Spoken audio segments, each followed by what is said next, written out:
Sous les couleurs de l'équipe de France de football, il a tout gagné et espère qu'aujourd'hui ses joueurs prendront le même chemin. Didier Deschamps, sélectionneur des Bleus depuis 4 mois, souhaite insuffler un nouvel état d'esprit au tricolore, marqué par l'échec du dernier Euro, et les premiers résultats sont là. En exclusivité pour Euronews, il revient sur l'objectif de qualification pour la Coupe du Monde 2014 et sur le comportement de certains joueurs peu attachés au maillot bleu d'après lui. Bonjour Didier Deschamps, bienvenue sur Euronews. L'équipe de France a quitté le dernier championnat d'Europe déçu une nouvelle fois. Vous êtes à sa tête depuis 4 mois et les choses vont mieux. Est-ce la renaissance des Bleus ? Honnêtement, je ne sais pas si c'est la renaissance des Bleus, mais nous avons un objectif ambitieux, la Coupe du Monde au Brésil, et nous sommes en bonne posture pour y participer. On a fait match nul en Espagne et on a joué une seconde période fantastique. Je pense que ce match a procuré plus d'émotions et plus de motivation aux supporters français. Ils le méritent, cela fait longtemps qu'ils n'ont pas vécu des moments comme ça.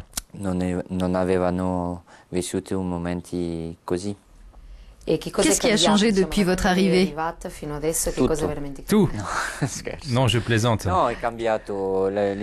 Au sein de l'équipe de France, il y a des qualités individuelles fortes, mais nous avons aussi besoin de créer une équipe forte et un esprit de groupe.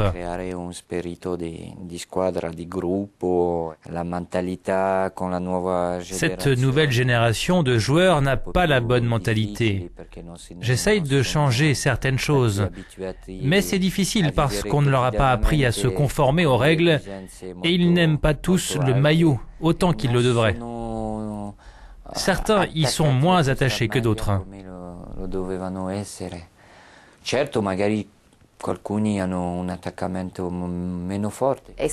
Seuls les joueurs posent problème ou est-ce que quelque chose ne va pas dans l'organisation de la Fédération française ? La vérité, c'est qu'en France, on laisse aux joueurs beaucoup de liberté, plus que dans les autres pays. Les clubs français et leurs dirigeants doivent faire preuve de plus d'autorité. Est-ce que vous discutez spécifiquement avec Menez, Nasri, Ben Arfa et M'Vila, les joueurs convoqués par la Fédération française après l'Euro ?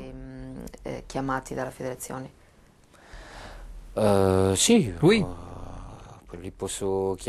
Il peut arriver que je les appelle, que je leur parle, que parfois je leur explique mes décisions et que je discute de mes choix avec eux. Mais je ne suis pas obligé de m'expliquer.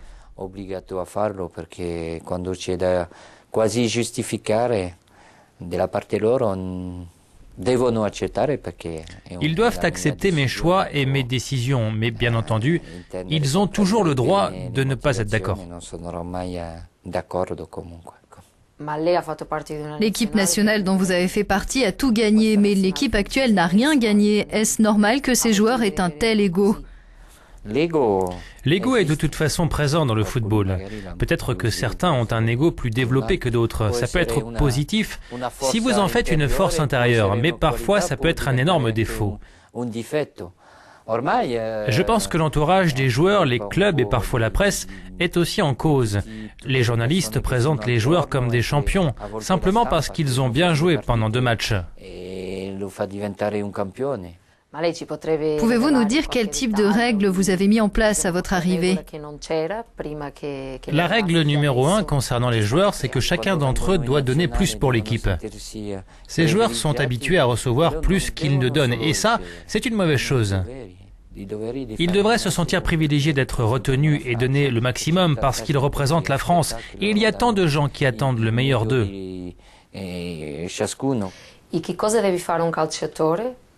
Que doit faire un joueur pendant la saison pour être convoqué par Didier Deschamps ?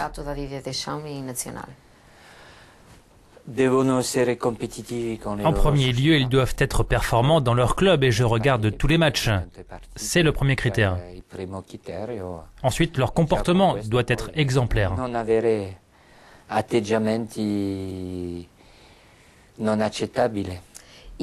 C'est la raison pour laquelle vous n'avez pas retenu Clichy, Nasri, Ben Arfa, Mexes, M'Vila et Malouda en équipe de France. Non, Clichy fait toujours partie de l'équipe.